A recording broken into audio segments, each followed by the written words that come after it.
প্রিয় শিক্ষার্থীবৃন্দুরা, Imran's math academy YouTube চ্যানেলের পক্ষ থেকে তোমাদের জানাই আন্তরিক শুভেচ্ছা। আজকে আমরা নবম দশম শ্রেণীর জেনারেল ম্যাথের নবম অধ্যায়ের ত্রিকোণমিতির এমসিকিউ নিয়ে আলোচনা করব। আমাদের আজকে পর্ব 3। আমরা গত ক্লাসে 4 এবং 3 করিয়েছি। আজকে আমরা 5 করব। চিত্র হতে সাইন থিটা সেক থিটা এর মান কত?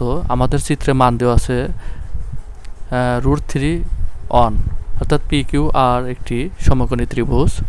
সেই ক্ষেত্রে আমাদের অতিভুজের মান নেই, আগের অঙ্কেরগুলোর মতোই আমরা এখান থেকে পি আর এর মান বের করব। পি আর অতিভুজ ইকুয়াল টু √ওভার P Q square plus Q R square. এখানে পি কিউ এর মান হচ্ছে √3 আর কিউ আর এর মান হচ্ছে 1 স্কোয়ার।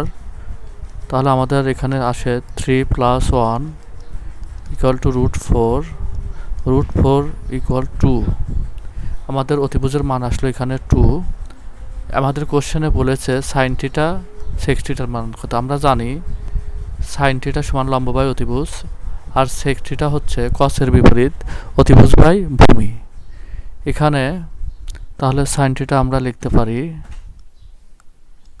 সাইন থিটা, এখানে চিত্রে থিটা হচ্ছে আর কোণ, আমাদের এটা থিটার মান। তাহলে সাইন থিটা সমান লিখতে পারি লম্ব বাই অতিভুজ। লম্ব হচ্ছে √3 আর অতিভুজ হচ্ছে 2, আর সেক থিটা আমরা বের করব অতিভুজ বাই ভূমি।